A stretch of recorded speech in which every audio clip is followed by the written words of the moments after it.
Eu queria ensinar você como resolver problemas difíceis de uma maneira simples. Como resolver problemas difíceis, problemas grandes, de uma maneira simples. Jesus nos ensinou como fazer isso. E Jesus diz que só existe uma forma de você resolver um problema grande de uma maneira fácil, de uma maneira simples, que é você usando a sua fé. Então a fé é a maior riqueza que o homem pode adquirir. A fé é a maior virtude, a maior riqueza que você pode alcançar aqui dentro. Por isso que eu tenho certeza que você vai sair daqui hoje riquíssimo, porque você vai sair daqui cheio de fé. E esta fé é a maior riqueza que você pode adquirir da parte de Deus. Amém? Então, você só resolve um problema difícil de uma maneira simples, usando a fé. A fé é simples. A fé não é complicada. Somos nós que complicamos a fé. Você quer ver como a fé ela é simples? Quando Josué estava diante de um grande problema, que eram as muralhas de Jericó, olha o que Deus pediu para ele: toque trombetas e peça para o povo bater os pés. Foi só o que Deus pediu. Tem coisa mais simples do que isso? E o toque das trombetas, combinado com o povo batendo o pé, fez com que as muralhas caíssem por terra. Você vê que Deus não complica, Deus simplifica. A fé é simples. Quando Gideão estava diante de um exército enorme, 135 mil homens inimigos, e ele só tinha 300 soldados. Sabe lá o que é isso? 300 para enfrentar 135 mil, cada um tinha que matar 450, era impossível. Deus falou para Gideão: você só vai pegar cântaros de barro e vai colocar uma tocha dentro. O resto deixa comigo. Você vê que Deus faz as coisas simples. E quando eles quebraram os cântaros no chão com aquelas tochas, os inimigos se assustaram e um foi matando o outro. Venceram a guerra, acabou. Quando Davi estava diante do Golias, do gigante, Deus pediu que ele usasse apenas o quê? Uma pedrinha e uma funda. Olha que coisa simples. Então Deus não complica, Deus simplifica. Só que, ouça, a fé está condicionada à obediência à palavra de Deus. Era uma coisa ridícula tocar trombeta diante de uma muralha? Era, mas ele obedeceu, por isso que funcionou. Era uma coisa ridícula você pegar cântaros de barro diante de um inimigo enorme? Era ridículo, mas ele obedeceu, deu certo. Era ridículo um garotinho de 17 anos com uma pedra na mão enfrentar um gigante? Era ridículo, mas ele obedeceu. E quando a fé está condicionada à obediência à palavra de Deus, é impossível ela não funcionar. Amém? Então ouça, a moeda de troca com o reino dos céus chama-se fé. Para você entender de uma forma mais simples, qual é a moeda do Brasil? Fale mais alto, por favor. Um pouquinho mais alto. Só para quem está do lado não dormir, tá? Desculpa. Qual é a moeda dos Estados Unidos? Dólar. Qual é a moeda da Europa?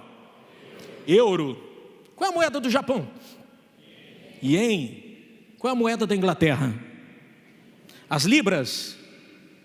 E assim sucessivamente. Ouça como é simples de entender. Se eu agora, Edson, pegar uma maleta com R$1 milhão e chegar lá no Japão para comprar um celular, eu consigo? Não, por quê? Porque a minha moeda não vale nada no Japão. Se eu pegar uma maleta de R$1 milhão e chegar lá na Inglaterra agora e falar assim: olha, eu quero uns chicletes, eu consigo comprar uns chicletes? Não, porque a minha moeda não está em circulação lá naquela nação. Cada nação tem uma moeda. O reino dos céus tem uma moeda chamada fé. Se você quer obter qualquer coisa dos céus, de Deus, é impossível adquirir sem fazer uso da fé, dessa moeda de troca. O problema é que as pessoas querem obter de Deus um resultado não usando a fé. Elas querem que Deus tenha pena dela. Ela quer que Deus tenha comiseração dela. Então ela se apresenta diante de Deus como vítima, como uma coitadinha. E Deus não se move por pena e nem por dó de ninguém. Deus se move pela fé. Você pode ser bonzinho, você pode ser honesto, você pode ser cristão de berço, evangélico de nascimento, você pode ajudar o próximo, pode ter um coração do tamanho do mundo, mas se você não usar a sua fé, não tem como entrar em acordo com o reino dos céus. O reino dos céus funciona através da fé. Você usa a fé Deus usa o poder dele. Você não usa a fé, ele não usa o poder dele. Deus não é nem bom e nem ruim, ele é justo. O que você planta, você colhe. Se você não planta, você não tem o que colher. Se você usa a fé, você tem benefícios. Se não usa a fé, ele fica esperando primeiro você desenvolver essa fé para depois ele abençoar a sua vida. Então as pessoas, elas se fazem de vítimas diante de Deus e querem que Deus se comova com o problema dela. Então hoje nós vamos mudar isso. Você não é vítima, você é um vencedor. Você é um filho de Deus e você vai sair daqui rico de fé. Então, quando eu me faço de vítima diante de Deus ou diante de qualquer pessoa, eu começo a dar desculpas para tudo. Desculpa para tudo. E as desculpas, queira ou não, são muletas para o fracasso. As desculpas são como duas muletas que atrasam a sua vida. Cada vez que você dá uma desculpa para não fazer algo, para não realizar algo, para não tomar uma atitude, então você está atrasando a sua vida. Você está permitindo que um espírito de atraso entre e se instale em sua vida. É como se você quisesse entrar numa corrida do sucesso com duas muletas. Você sempre vai chegar em último lugar, porque as muletas vão te atrasar a vida toda. É você que tem que jogar essas muletas chamadas desculpas fora e falar assim, quer saber de uma coisa? Ao invés de usar desculpas, eu vou usar a minha fé. A minha fé.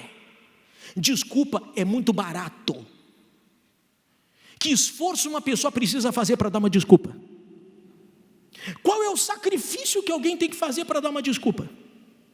Nenhum. Então a desculpa é muito barata. A desculpa sempre vai trazer você para uma zona de conforto. Por isso que ela não funciona. Você vê uma pessoa chegando toda azeda, com a cara emburrada, e você pergunta, por que você está azedo hoje? Ela sempre tem uma desculpa na ponta da língua. O trânsito hoje estava horrível. Olha, meu chefe me chamou a atenção. Já saí de casa brigando com meu marido. Então ela tem uma desculpa na ponta da língua para justificar que está azeda. Mas por que ao invés de ter uma desculpa na ponta da língua, ela não joga fora essas muletas? Ela diz assim, quer saber de uma coisa? Não é o chefe, não é o marido e não é o trânsito que vai mudar o rumo do meu dia. É a minha fé que vai determinar como vai ser o meu dia hoje. Mas é mais fácil dar uma desculpa porque não custa nada. Não precisa fazer sacrifício, não precisa fazer esforço. Você olha para uma pessoa amargurada, magoada, ofendida, e ela vai ter uma desculpa. Ela vai dizer por que ela está amargurada, ofendida, magoada. Ela vai dizer assim, me excluíram, me deixaram de lado, me apunhalaram pelas costas, puxaram o meu tapete. Ela sempre vai ter uma desculpa na ponta da língua. Mas por que ao invés de jogar essas muletas, ela não diz assim, quer saber de uma coisa? Não me interessa o que fizeram ou deixaram de fazer. Eu preciso me recompor, levantar minha cabeça e reescrever minha história. Senão eu vou ficar preso no passado e não vou nunca ter um futuro. É verdade ou é mentira? Uma pessoa sempre vai ter uma desculpa para não perder peso. É verdade, desculpa. Mas é verdade. Por que não perdeu peso? Meu metabolismo é muito lento. Você já viu? Sempre é assim, né? É um metabolismo que é lento, é um mal hereditário. Meu pai era assim, minha mãe era assim, já está nos meus genes, não tem jeito. Então é mais fácil eu dar uma desculpa para me acomodar do jeito que eu estou e do jeito que eu sou, do que eu usar a minha fé para mudar a situação. Você vê uma pessoa fracassada e destruída e você pergunta para ela, por que você não luta? Por que você não levanta a cabeça? E ela vai ter 1000 desculpas. Ela vai dizer assim, a minha infância foi horrível, na minha infância eu fui abusado, na minha infância aconteceu isso, olha, eu não tive oportunidade de estudar, olha, eu fui passado para trás, infelizmente eu fui divorciado, meu marido tirou tudo que eu tinha, olha, eu nunca tive oportunidade. Sempre ela vai ter uma desculpa. E volta a repetir, toda vez que você dá uma desculpa, você está cavando mais o seu fundo de poço. Então hoje você tem que jogar fora essas muletas chamadas desculpas e começar a usar a moeda de troca dos céus, a sua fé. Amém? Você já imaginou se Abraão quisesse dar desculpas para Deus? Deus, o Senhor disse que eu vou ser pai. Eu já estou com 99 anos, poxa, até agora nada. Eu estou velho. Então ele teria uma desculpa muito boa. Já passei da idade, já passei da hora, não tem como, a minha natureza já não funciona mais como deveria funcionar. Você já imaginou se Jacó quisesse dar uma desculpa para Deus quando Deus chamou ele para uma jornada feliz? Ele poderia dizer assim, Deus, no passado eu fui trapaceiro, meu histórico é sujo, não dá certo não. Deus não quer saber do seu histórico do passado, Ele quer saber do seu presente e do seu futuro. Se Moisés quisesse dar desculpa para Deus para não ir lá falar com o faraó, ele ia continuar falando: eu sou gago, eu não sei falar, manda outro. Se Davi quisesse dar uma desculpa para não enfrentar o Golias, ele dizia assim: eu sou muito pequeno, eu sou muito jovem, não tem como. Se Pedro quisesse dar uma desculpa, ele ia falar: eu sou muito bruto, não dá para eu ser discípulo não. Ou se João quisesse dar uma desculpa, ele ia falar: eu sou muito manso, eu sou muito amoroso, paz e amor, não vai dar muito certo. Então não existe desculpa. Quando você joga fora essas muletas e você vive pela fé, então você começa a reconstruir a sua história e Deus começa a trabalhar na sua vida. Amém, gente? Esse é o espírito da Universal, esse é o espírito da fé. Por isso que você não pode ficar se comparando com ninguém. Ah, eu não tenho a beleza da fulana, eu não tenho a altura do Beltrano, eu não tenho o carisma do ciclano, eu não tenho a inteligência do fulano. Sabe por que você não tem? Porque você não precisa. Do jeito que você está, você pode vencer. Você não precisa nem daquele tamanho, nem daquela inteligência, nem daquela beleza, nem daquele carisma. Você já tem aí tudo que precisa para vencer do jeito que você é. Amém? Pergunto eu a você: se eu tivesse 1,90 m, 1,95 m,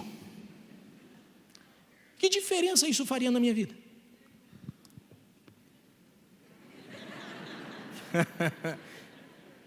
Sério, se eu tivesse 1,95 m de altura, você acha que isso ia aumentar a minha fé ou diminuir a minha fé?